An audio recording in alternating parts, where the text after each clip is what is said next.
सच कहती हूँ शग्गू आपा, जिंदगी अजीरन करके रख दी है मेरी सास ने। ऐसी पत्थर दिल औरत ना देखी ना सुनी। भिंडी बनाती शक्को आपा, जिनका नाम शगुफ्ता था, मगर साजी ने अपने दिल की पुकार पर लब्बैक कहते हुए उन्हें अपनी शग्गू आपा बना लिया था।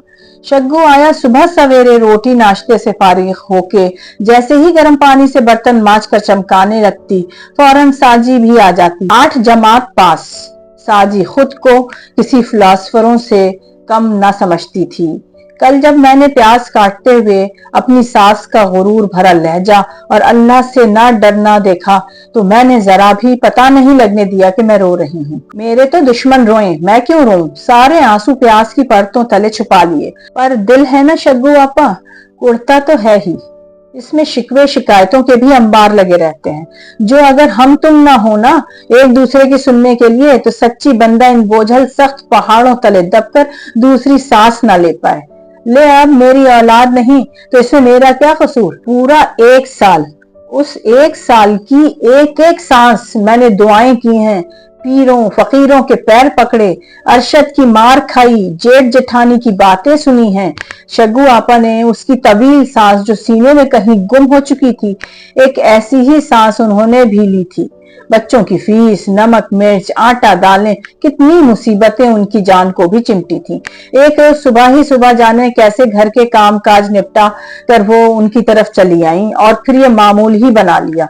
उनके पास बहुत वक्त हुआ करता था जिसे ऐसे ही इस्तेमाल में लाया करती थी। सजवारी बुआ, तुम्हारे टोटके ने तो खूब काम दिखाया भाई। जैसे ही अरशद के लिए दूध गर्म किया, उसमें दम की हुई छोटी प्याज काट के डाली, इलायचियां भी ढेर सारी डाली, मगर वो बंदा प्याज की बू भाप गया। और फिर जो मेरे साथ उसने सलूक किया, सारे घर ने सुना। बुआ, ये कैसा मशवरा उठवाए फिरती हो? साजी को सजवारी बुआ पर भी बहुत भरोसा था। गाय का दूध, गाय भी वो जिसने बछड़ा दिया हो, केसर नुस्खा, 100 रुपए दे दे मुझे, मैं ढूंढ ढूंढा कर ला दूंगी तुझे। तू मेरे पोतियों बेटियों जैसी है, तेरे लिए इतना भी ना हो सकेगा क्या? सुबह सुबह का वक्त था, दूध वाला आया था, वो गेट के साथ उसके इंतजार में खड़ी। सजवारी जो मशवरों की पिटारी साथ साथ लिए घूमा करती थी, रात ही उसने बड़ी फुर्ती का मुजाहरा करते हुए अरशद की जेब से 200 रुपए का नोट निकाल अपने तकिया तले छुपा रखे थे। इतने सारे नोटों में से 200 की क्या गिनती? वही कड़कड़ाते नोट सजवारी बुआ को मुंतकिल हुए और वो चलती बनी। पता नहीं इस छोटी कॉलोनी के सरसब्ज सायों में किस कोने में वो गाय बंधी हुई होगी जिसने बछड़ा दिया है। जब तक साजी की सास बाथरूम से निकली, वो दुख सुख बांटने के बाद एक नई तजवीज के साथ दूध चूल्हे पर रख जा चुकी थी। दूध में दूध कम, पानी ज्यादा था, मगर दिल कड़ा करके पी गई थी। इसके लिए क्या अक्सीर है उसे क्या मालूम, मगर पीने से तो ना रह जाए। जेठानी की 2 बेटियां थी। एक पीर साहब ने उसे एक नीली पुड़िया भी दी थी कि अगर वो किसी तरह जेठानी के बच्चे को खिला दे और वो मर जाए तो उसकी गोद हरी हो जाएगी। मगर वो डर गई थी अगर पुलिस ने पकड़ लिया तो। पुलिस के डर और कुछ अपनी बुजदिली ने उसे यह कदम उठाने से रोक दिया और वो रास्ते में ही पुड़िया खोलकर फेंक आई। अरशद के पांव के तलवे पर सुर्ख मार्कर से एक लफ्ज लिखना था, मगर वहां तो बात करना ही मुसीबत हो गया था। वो औलाद शायद चाहता ही नहीं था, सिर्फ बात बेबात साजी को कोसता रहता। वो जिंदगी से हार जाती, फिर हार ना मानते हुए दोबारा सर पर दौड़ने लगती। माँ बाप का साया सर पर ना था। चच्चा ने जैसे तैसे खिला पिला संभाल कर सगी फुप्पी के बेटे से निकाह पढ़वा दिया और फिर 20 साल की साजी की औलाद ही ना हो सकी। फरहा के बच्चे बहुत प्यारे थे, प्यारी प्यारी बातें करते थे। वो उनके फीडर बनाया करती थी, कभी कभार छुप कर चूम भी लेती थी। फरहा शौहर की लाडली थी और उसका शौहर उस पर सिर्फ शक किया करता था। हर शय छान फटक कर उसके हाथ से लेता। घर के काम में वो बहुत अच्छी थी। जल्दी काम से फारिग होकर लोगों के दुख सुख बांटने भी निकल जाया करती थी। आपको मुझसे मोहब्बत नहीं है अरशद, ना मैं बहुत हसीन हूँ और ना भरे पूरे खानदान की हूँ, खाते पीते मायके वाली हूँ, और सबसे बड़ी मेरी तो कोई औलाद भी ना हो सकी। उसके आंसू गालों पर भर चुके थे। ऐसा बिल्कुल नहीं है सज्जो, ऐसा ना सोचा करो, मोहब्बत तो है, ये आप जनाब वाले अल्फाज उसे अरशद ही ने सिखाए थे। शायद शुरू शुरू में तो वो तुम ही कहा करती थी। उसे तुमसे अपनाइयत का ज्यादा इजहार हुआ करता था, मगर अरशद ने बुरी तरह टोक दिया, ऐसे नहीं कहते हैं, मैं बच्ची तो नहीं हूं, तुम अभी बच्ची ही हो। साजिदा अख्तर, तुम्हारा मासूम सा जहन अभी इन नजाकतों को समझ नहीं पा रहा है। आहिस्ता आहिस्ता वो बहुत सीख गई। घर के कामों में से अपने लिए वक्त चुराना, पैसे उड़न छू करना और तरह तरह के टोटके मशवरे आजमाना। उसका दिल हर वक्त आंसुओं से भरा रहता था। सास रवायती सासों से भी बढ़कर थी, हर वक्त कड़ी निगाहें रखती। उसे बहुत सारी हमदर्दी की जरूरत थी, जो बाहर से ही झूठी सच्ची हासिल हो जाया करती थी। फरहा बर्तन धोने के बाद किचन अच्छी तरह से साफ करके अपने कमरे में चली गई थी।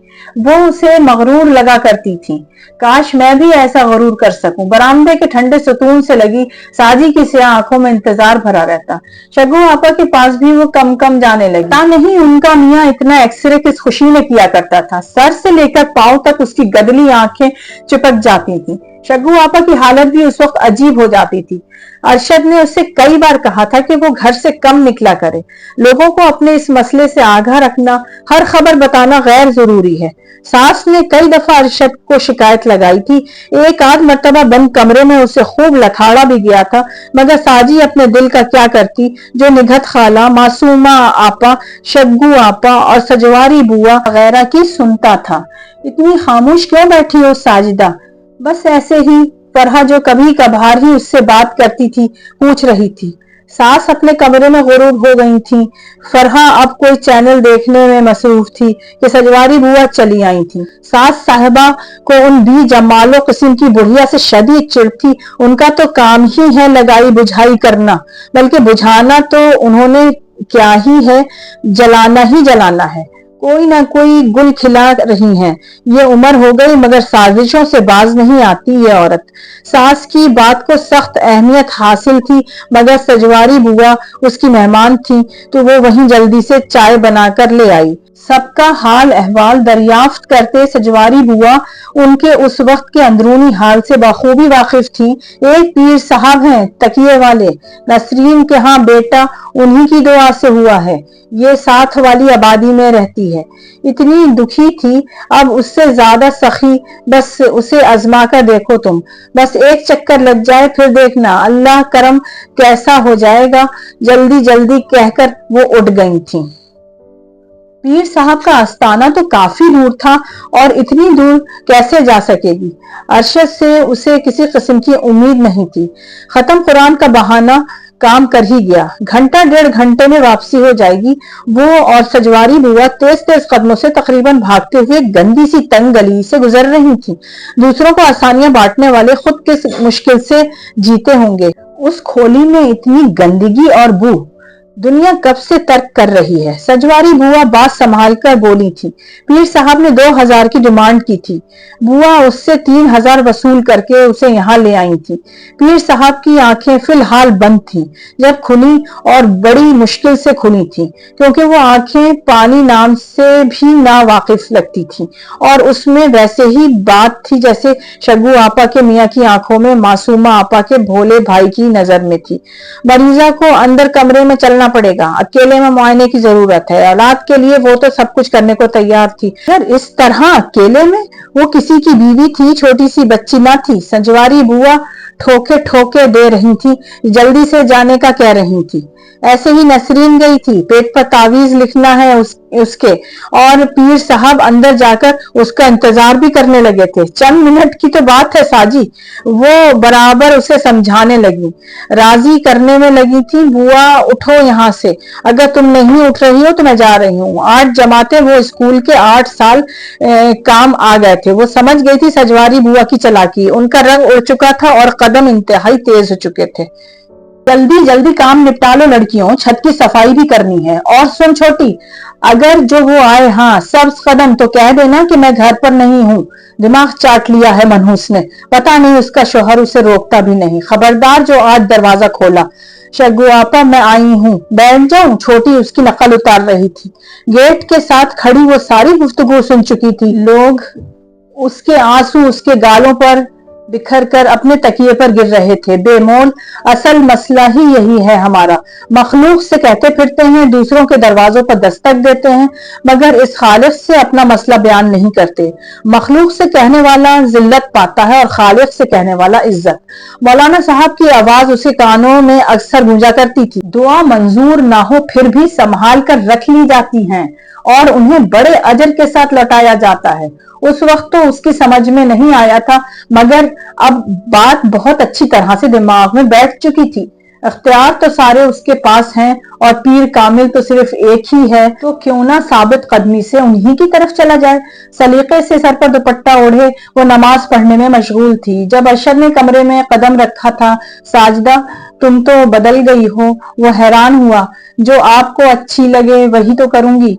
वो फिर मुस्कुरा दी। वो सज्जो बुआ आई हैं, तुम्हें पता है ना कि अम्मी उनसे कितना चिढ़ती हैं, फिर भी बाहर बैठा आया हूँ। बाहर नहीं निकलती हो क्या? अब छोड़ दिया है बुआ, आप जाएं। वो संजीदा थी।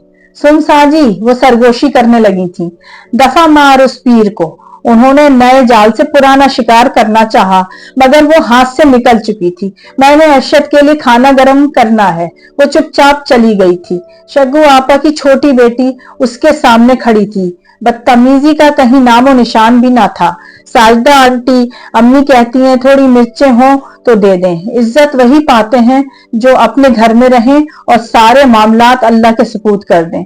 साजी अब साजदा अरशद बन चुकी थी, वही जो उसे बहुत पहले बन जाना चाहिए था।